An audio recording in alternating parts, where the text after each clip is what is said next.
Start the recording. There we go. Hi, everyone. Welcome to the GRadulting Workshop Series. My name is Debbie McCutsky, and I am the coordinator of services and programs for graduate student legal aid. I use she, her pronouns. Our focus today is intellectual property and your rights. So we have a great speaker who is coming back from past workshops that she's done for us. Before I introduce her, I just want to make sure that you all know about legal aid and how we can help you. So what does legal aid do?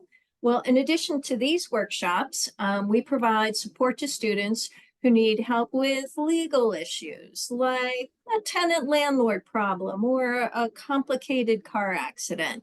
Our staff attorney, Zach Mundy, helps students with all sorts of things.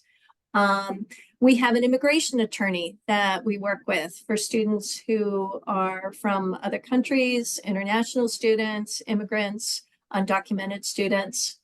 If you get charged with a violation of the Code of Conduct or the Code of Academic Integrity, we have some advocates on staff who help students navigate that process. I'm a notary, so I can notarize your documents. And if you paid your student fee, then you paid for our services. There is no additional charge, and there is no reason for you to hesitate to ask for help. So please do so. You'll just want to visit our website to learn more about our services, and you'll find instructions on how to request an appointment. So just a bit of housekeeping. Automatic closed captioning is available to those who want that or need that. Near the end of the workshop, I'm going to post a link to an evaluation form. So we want your feedback, compliments, criticism, suggestions.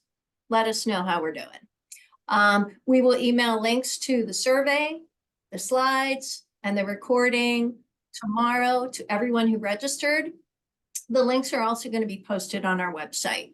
And let's see, finally, our speaker welcomes your questions and comments throughout her presentation.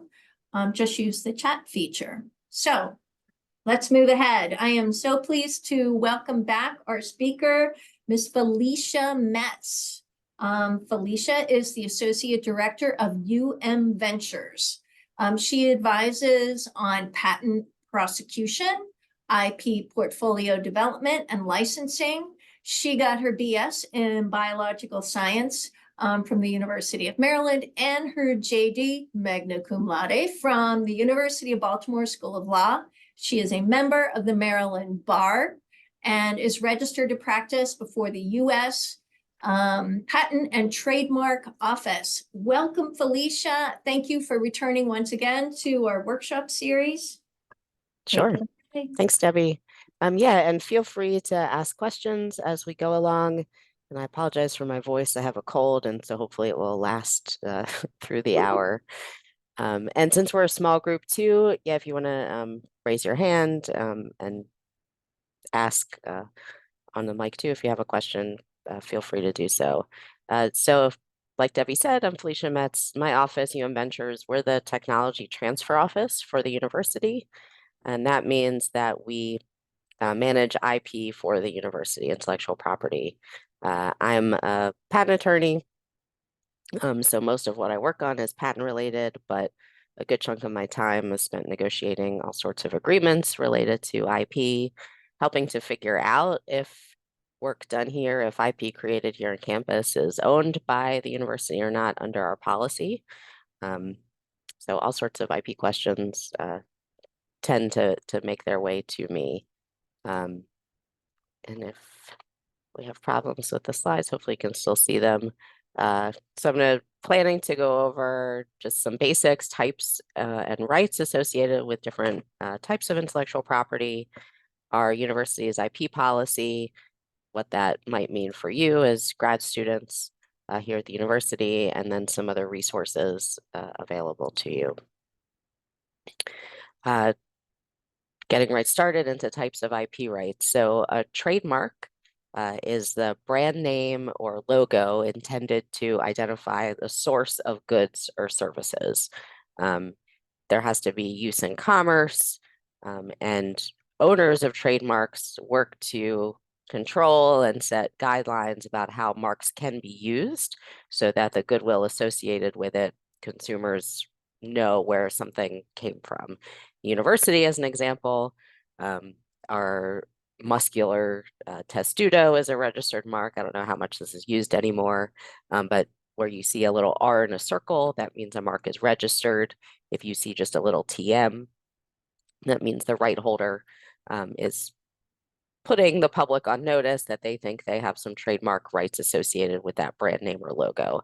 You don't have to register a mark to get protections, but there's a benefit to registering through the US Patent and Trademark Office, so you get national coverage and protection of your mark. And then if someone is infringing it, then you have certain rights if you have a registered mark as well. Copyright protects original works of authorship fixed in any tangible medium. So this presentation is being recorded. There's copyright associated with the recording. My PowerPoint presentation, as soon as I typed it, copyright attaches to it. There's no requirement to register copyright.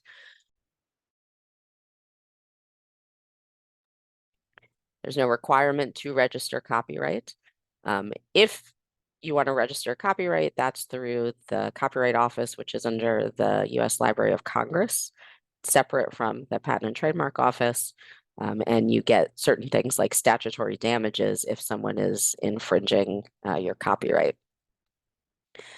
Copyright does not protect the underlying ideas or functionality, and it gives the right holder the rights to reproduce, prepare derivatives, distribute copies, perform, display, transmit the work. Copyright lasts a very long time. It used to kind of be known that every time Disney was about to lose one of their valuable copyrights, they would lobby Congress and term would get extended. But it hasn't been extended in quite some time. Copyright, if it's a institution like a company that holds the copyright, it could last for 95 to 120 years. If it's just an individual author, it's usually like 70 years from publication or from the life of the author. It can vary how long copyright term is. Copyright term is really long, but also the scope of protection that you get is limited, again, since it doesn't protect the underlying ideas or functionality. So say you're a playwright, two different people could write a play about, a father-son dynamic.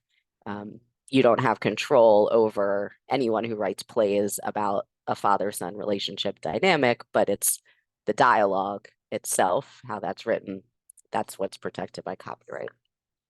Software is the written code itself is protected as a literary work under the Copyright Act, since there was not software in 1790, but the same laws and rules apply to copyright as any other kind of literary work.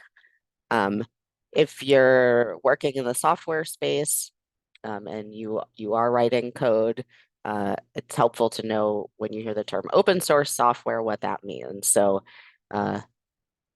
if there's an open source license attached to code that you're using, that means that the copyright author is saying, yes, I still have copyright in this, but I'm giving very broad, generous permissions for others to use my code, copy, distribute, make derivatives, just under certain conditions. It might just be attribution. There might be some other limitations, but open source software means that there is still copyright in the code. There's just a very permissive license attached to it.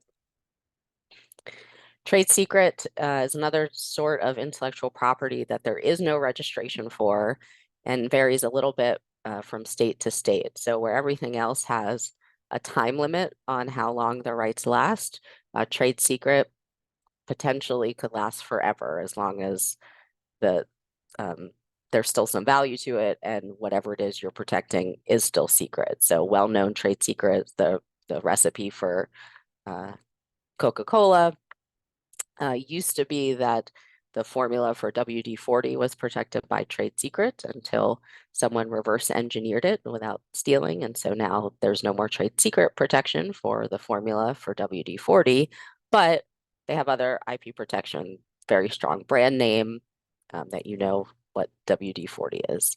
So trade secrets protect formula, pattern, compilations, programs, devices, methods, or processes that have some sort of economic value, is not generally known, and can't easily be learned by others.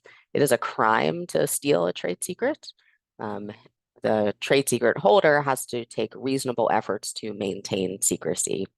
Hard at a university setting to keep something trade secret, since we're all about publishing and presenting and sharing knowledge, but potentially it could be done. Even things like donor lists could potentially have value as trade secret.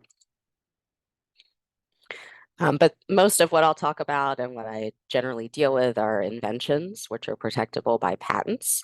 A patent right is something that you do have to apply for and be granted rights in order to enforce your rights, unlike all the other sorts of IP I talked about.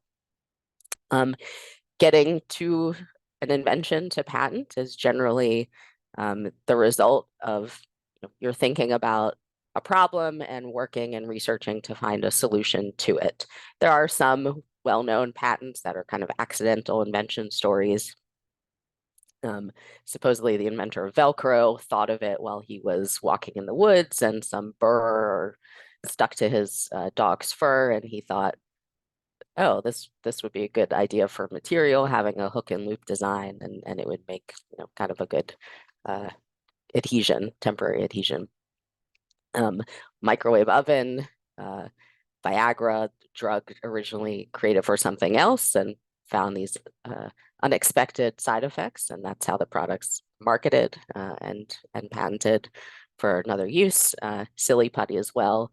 I think it was in a government or government contractor's lab where they're working on materials for probably some government purpose, and then found it was fun to play with and bounce, and so different use for something that they were working on. But here at the university, I think most invention disclosures we get is from the result of people working towards finding a solution to a problem. And so the patent right itself is a right granted by the government. Here in the United States, it's through the US Patent and Trademark Office, and it allows the owner of that patent the right to prevent others from making, using, selling, importing into the country the inventor's creation without permission. It's known as a negative right, since the patent holder, him or herself, doesn't necessarily have an affirmative right to practice their own invention. If, as an example, your invention is an improvement on someone else's patented invention and you need that other piece in order to practice yours, you would need a license from that other patent holder to even practice your own invention. Unlike copyright, where the right holder has those affirmative rights to make copies, distribute, perform, display, transmit.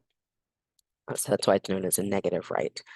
Patents, since they do protect the underlying functionality and the ideas, lasts for about 20 years from when you file your patent application with the patent office.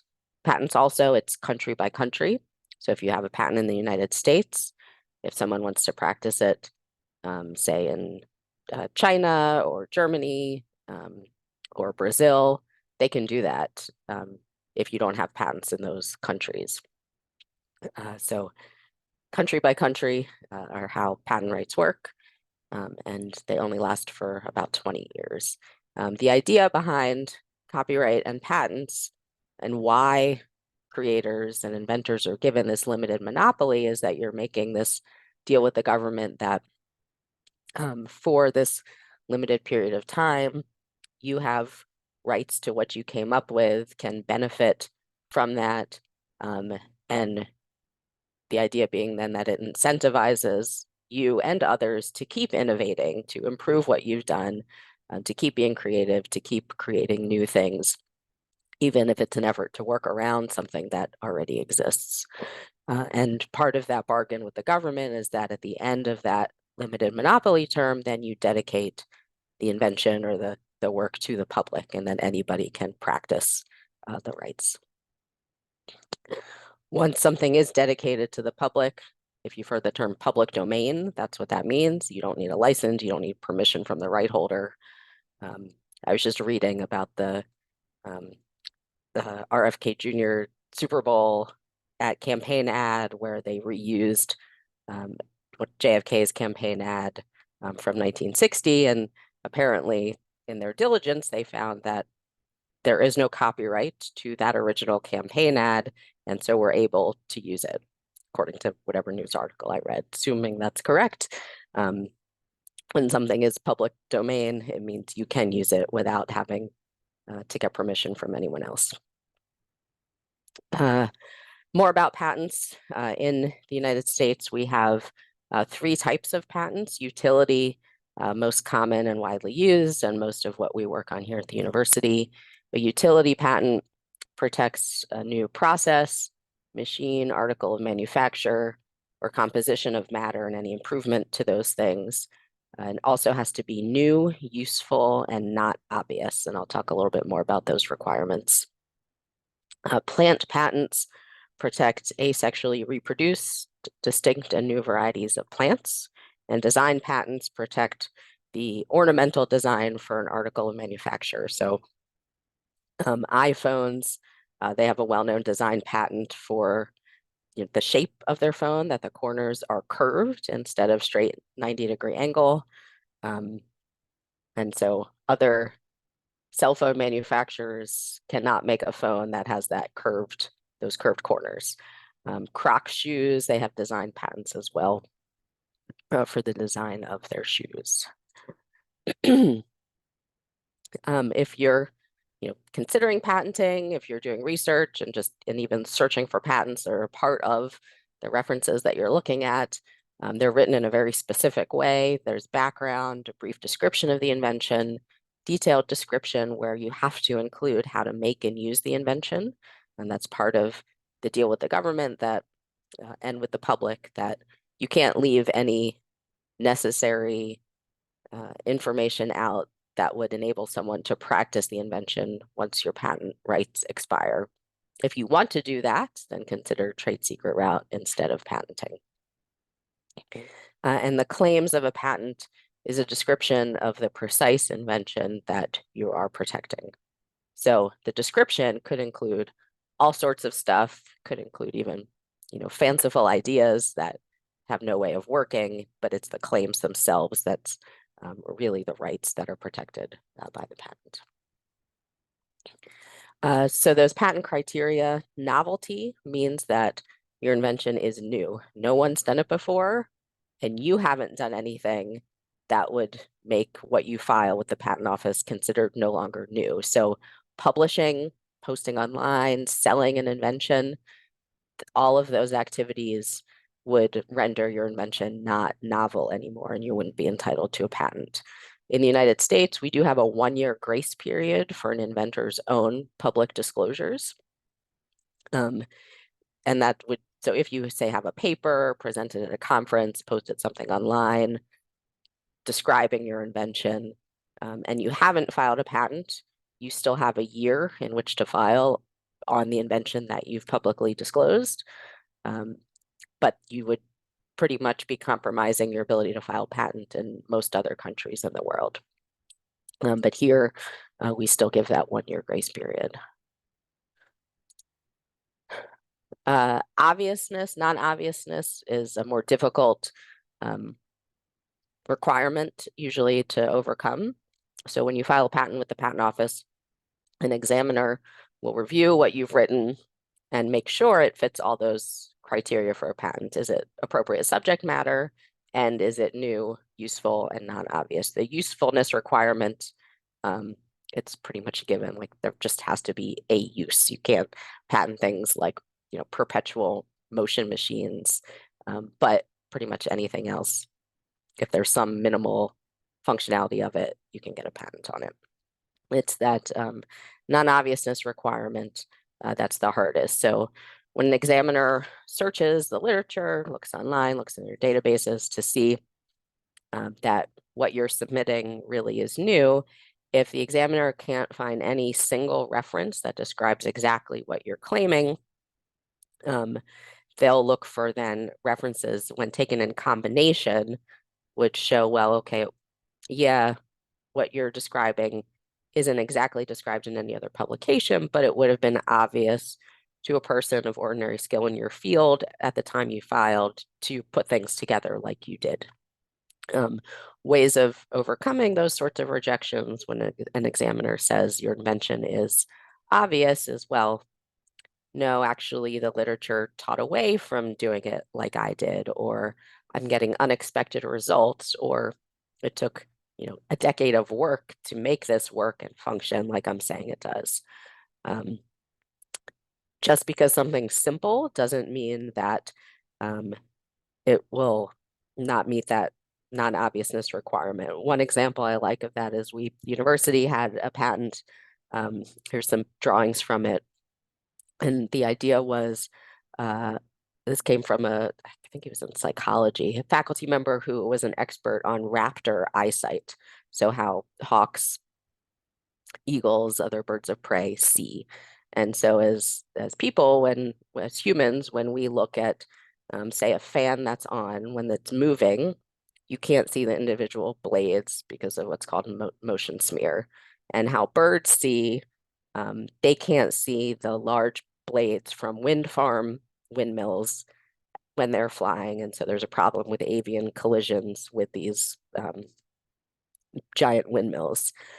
And his idea was, well, if you paint colors or patterns on the blades in ways that the bird's eyes can recognize and see and understand, then they won't run into the blades. And so his idea was paint patterns. Let's get these on windmills, and it will reduce avian collision. So university got a patent for this idea, relatively simple, and we were able to convince the patent examiner that this was non-obvious. No one had thought to do this before. In reality, I don't know that it works like the inventor thought it would. We had licensed it to a company out west. I think they were only painting the designs whenever they were servicing a windmill, which wasn't very frequent. So there wasn't a great data set to show that it was working. And at some point, I think someone tried using paint with a certain UV signature on it too, which actually attracted the birds instead of repelling them.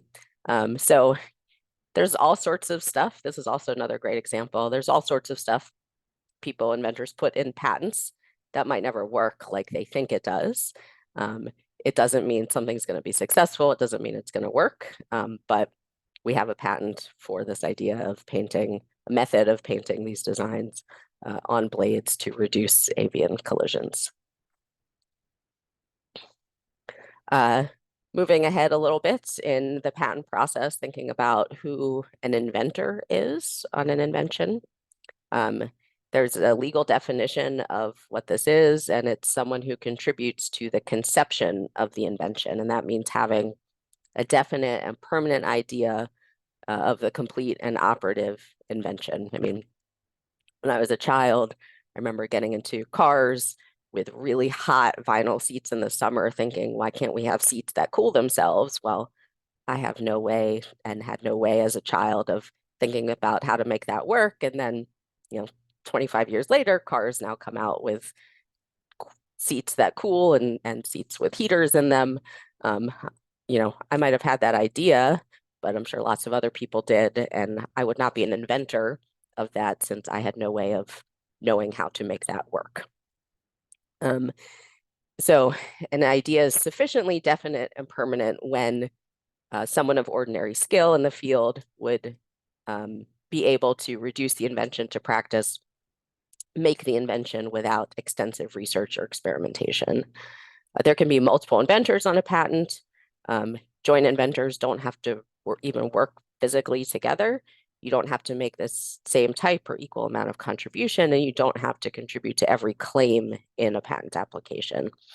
So especially in collaborative groups or here on a university campus where there's might be undergraduates, grad students, postdocs working together with faculty members. If someone's just following instruction that someone else gives them, they wouldn't be an inventor on the patent application, even if that person, like a lab tech, is really doing the work. But if, as that person is working, they see a problem and change something, and that improved piece and changed feature ends up in the claims of the patent application, then that person would be named as an inventor on the patent.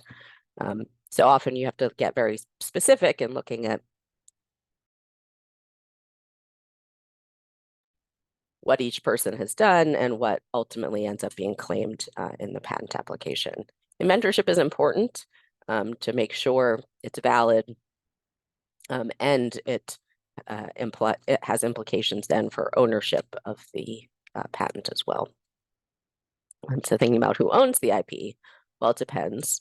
For each situation, you look at who each individual inventor or creator is, where do they work, what are their assignment obligations, looking at federal laws, university policy, and any other agreement terms that are in place. So that federal law piece here at the University of Maryland, we own inventions made with federal funds.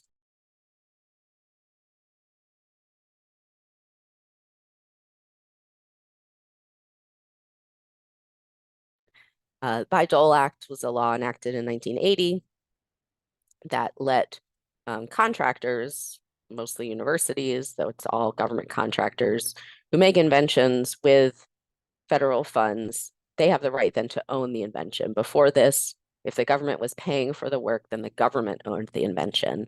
And the problem was the government didn't and still doesn't have resources to further develop, commercialize these government-funded inventions to get them out in use for public good, public benefit. So universities are given permission then to own the invention even when the government is paying for it through a sponsored research agreement, a contract or grant at the university. But we have some requirements back. We have all sorts of reporting requirements to the government.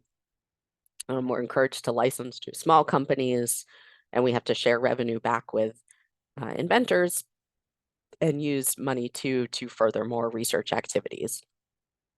You might be hearing some now in the news that there's an effort to use certain provisions of the Bayh-Dole Act to control drug pricing. So in the original act, there's something called march-in rights, so that if the government determines that a contractor is not working to commercialize a government-funded invention, they can march in and make you license it and give permission to others to use that invention. And that's all it is. It's making sure you are commercializing and making sure others can use the invention. But because there are so many problems with drug pricing, there's an effort to try to use those march-in rights to then let the government tell its contractors how to price the products that come out of that government-funded IP as well. So that's interesting debates happening right now about that. So if you hear something about march-in rights, that's under the Bayh-Dole Act, which was not intended to be about drug pricing, but now there's an effort to use it as such. But here, it really for us, it just means that if you're a grad student and you're being paid under a federal award, if you make an invention under that research project you're working on, the university owns it then, so that we're able to comply with the requirements of that government funding agreements. Our IP policy then takes the provisions of the Bayh-Dole Act and adds a little bit more to it and outlines for intellectual property, whether it's copyright, invention, software, even kind of quasi non-IP things like data and materials, who owns what that are created on this campus. So students own, for inventions, software, data, materials, students own rights to those things if they're made in the performance of your academic research activities only. The university owns if those things are made in the performance of sponsored research, made using any university administered fund, say even if a company is giving a gift to the university, that becomes university funds, that then would kick in the university's ownership, made for personal purposes, using significant resources without permission, or if there's some other contract or agreement that says the university needs to own it. I usually think of it as if you're a student paying to come to the university, you own the IP, but if the university is paying you to do something, then the university owns the IP. Traditional scholarly works, where we do have a definition in the IP policy of what this is, it's things like curriculum and papers and course notes, things like that, that generally the author holds copyright in, not the university. And we have a little checklist. So for personnel, so if you're paid, if you're a graduate assistant, if you're a teaching assistant, that makes you personnel. But if you're just a student doing research, you're not being paid to do something, that's sort of a separate category then. So if the IP is not created under a sponsored research agreement, using other funds, not created using significant university resources, then the individual owns that IP, not the university. But again, for students own IP you create in the performance of your academic research activities, even if you do use significant university resources. What is a significant university resource?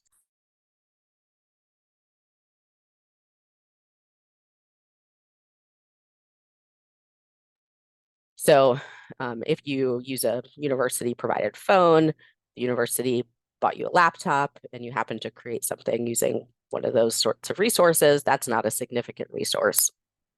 It would be like if you had access to some specialized lab equipment in a lab that's not open to the public, not open to anyone else, that would be a significant resource. Rights to use that IP. So remember, as the owner of a patent, your right is that to exclude others from making, using, selling, importing into the country that patented invention. And you can't enforce patent rights until you have granted a patent. So while something's pending, you can still say, to put the public on notice that you think you have this protectable invention, a patent application is pending, but you can't sue anyone for infringement until you have an issued patent, a granted patent. With copyright, the right holder, you have the right to reproduce, make derivatives, distribute copies, perform, display, transmit. Data and materials, it's really mostly contractual rights that you have.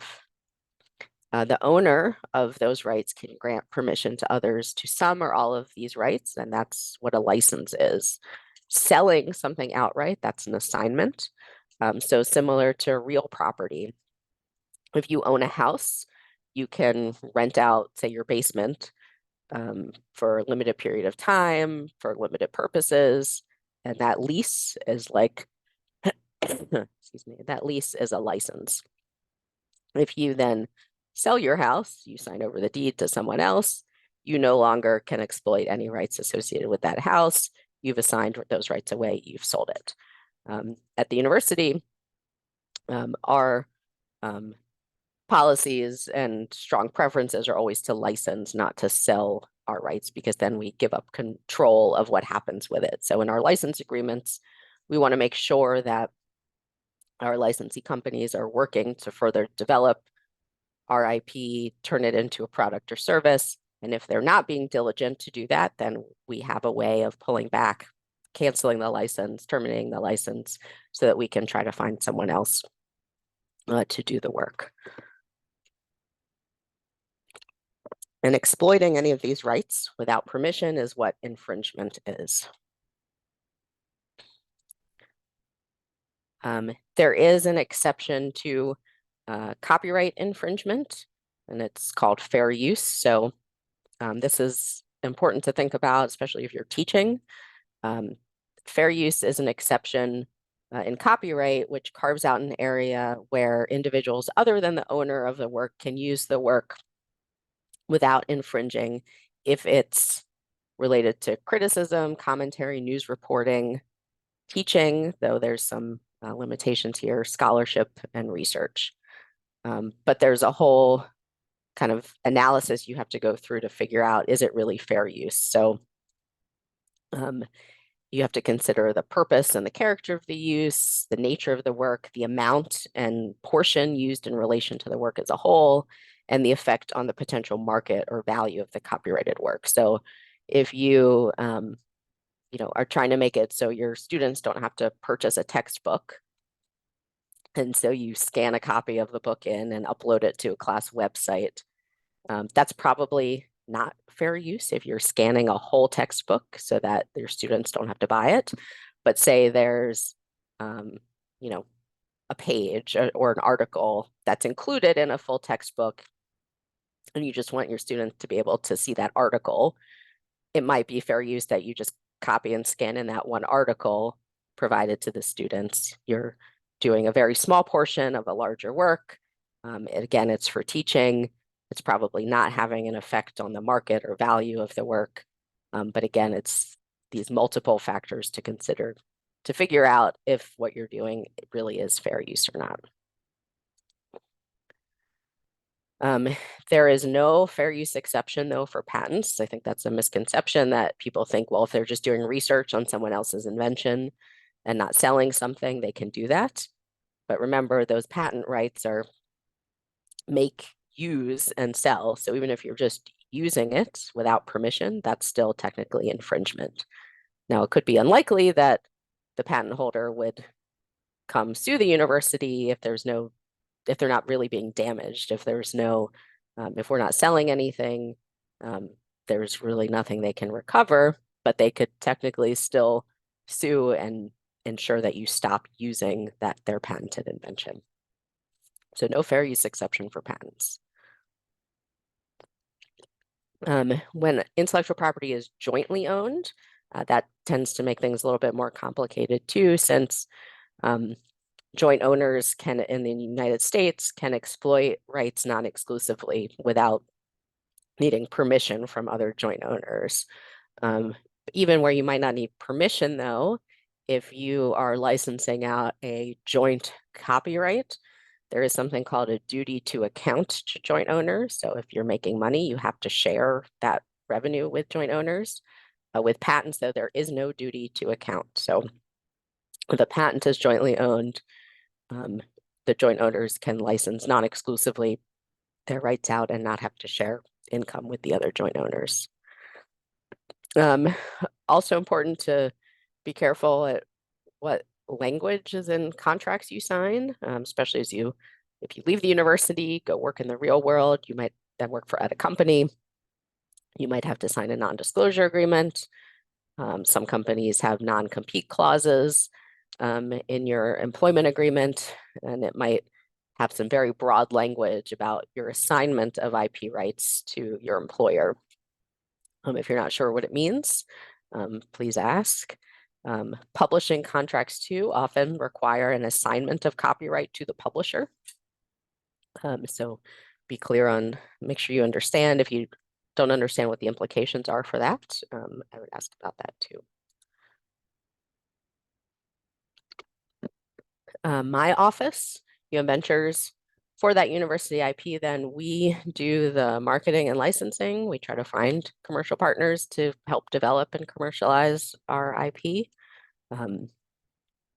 If it makes sense to create a new company that would be better suited to further develop a very early stage technology, we help with forming those startup companies. We ensure IP rights on behalf of the university. So if we, in our assessment,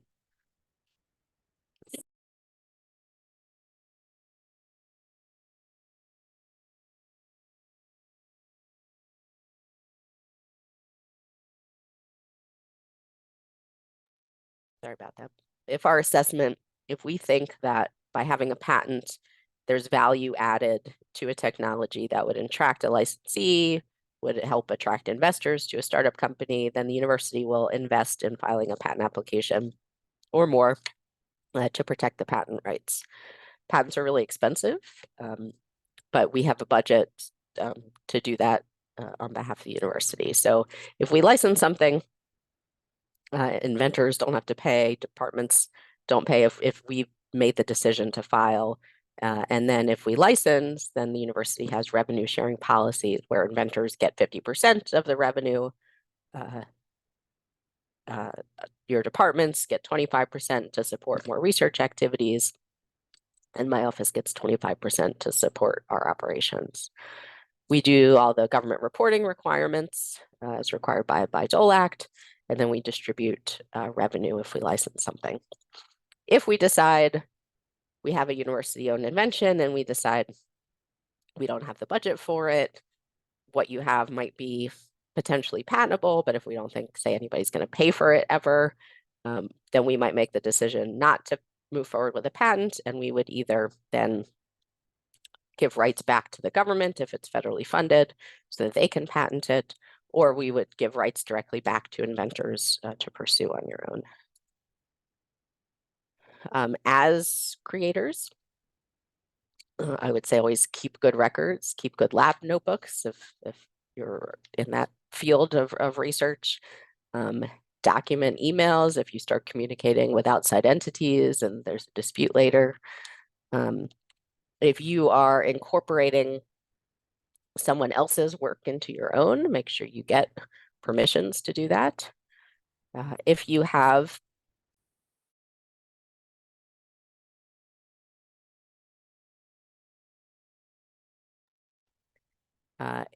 a university-owned invention, then disclose it timely, especially if you have publishing public disclosure activities that have already happened or planned, so that we can timely file a patent application if needed, and formalize collaboration agreements too. That's very helpful in making clear who has what rights. Patents do not necessarily mean commercial success, and disclosure to my office does not mean that you're going to get an automatic patent. Again, they're pretty expensive. In the United States, we have what's called a provisional patent application, where we don't have to write that full patent. It's relatively inexpensive, about $100, and we file some paperwork with the patent office, and you have a year then where you've kind of put a placeholder in the patent office as a record of your invention, and then you have a year in which to file a full patent application. The full patent applications we use outside counsel for, and could cost $10,000 to $15,000 just for the initial filing, and $25,000 to $30,000 to get to one issued patent. So we need to really do an assessment to see if that investment is worth it, if we think we'll get some return and add value to the invention by filing a patent. We have a disclosure form. If you're not sure if you need to disclose, contact us and we'll help figure it out. And if I think we still have at least 15 minutes, there are more questions, and can always email me as well if you think of something later. All right, any questions?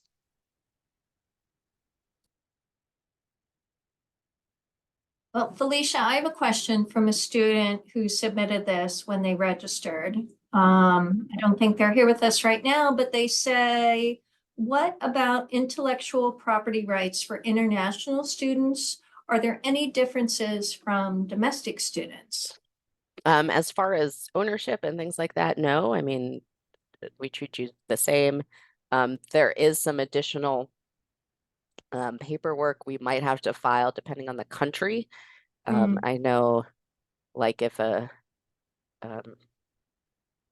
none of the inventors are US persons, the work wasn't done here, we might have to get a foreign filing license in order to file the patent application, but it's really just an administrative process, but it doesn't affect doesn't change anything. That's in our policy. Okay, got it. And There are other resources too. If IP is not university owned, the law school has an IP clinic that's staffed by law students, and they're supervised by real attorneys. And so they can do things like help file provisional patent applications, they register trademarks, they can help with some copyright things. I think they'll do some basic agreements too, NDAs and things like that. There's also a pro bono group that helps artists in the state of Maryland, Maryland Lawyers for the Arts, I think they're called. And so they help with, agreements for artists. I think they can probably do publishing agreements and things like that too. Okay. Terrific. So if a student comes to our office and has IP questions, should we refer them directly to you, or is there like a general email address, or how should we proceed? Yeah, UMD Tech Transfer at umd.edu is our general one, in case you don't hear back from me. I get a lot of emails. I know. I do my best. But yeah, if could always start with our office, and if we're not the ones who can help, we'll try to direct you to the right resource. Got it. Last question. So you were with us a few years ago and you were talking about an apple that the university had a patent on. I haven't seen it in the grocery stores yet, so can you give us an update on the I've apple? heard people have seen it at some farmers markets in the state. Oh. It's the first one is called Antietam Blush. Uh-huh. There's actually two more that the patents just issued a few months ago, all part of a tree architecture program, so a plant breeder at the university. The focus in his work is making trees that need less labor to pick the apples. Mhm. So not focused on necessarily improving, I think, quality or taste of fruit. I think the apples themselves taste similar to like Pink Lady, if you've had those before. Mhm. But the novelty and selling point to it is really the shape of the tree and ease of harvesting the apples over other shapes and types of trees. So yeah, there are two more. They're called, I don't know, Tap 1 and Tap 2. I don't think we've thought of any clever names for marketing them yet. But yeah, Antietam Blush, I know at least one person from the office saw them at a farmer's market. We've licensed to two orchards on the East Coast. Mhm. But yeah, not a huge seller, but yeah, it tastes Yeah. good. Give it time. Yeah. Well, thank you for the update. And thank you so much, Felicia, for your presentation. It's very comprehensive. I know students, every situation is different, so we will keep sending students to your team. But I'm glad your voice lasted, and I'm glad you had a bottle of water with you. So thank you so much. Yeah, you're welcome. And thank you to everyone who joined us on Zoom and those who are watching the recording. It's always good for us to spend some time together. I invite you to our next workshop on February 13th. The topic is taxes for international students. And on February 27th, it's taxes for domestic students. Those will also be on Zoom. So please take a minute to complete that workshop evaluation and have a good week, everyone. Let us know how we can help you. Bye.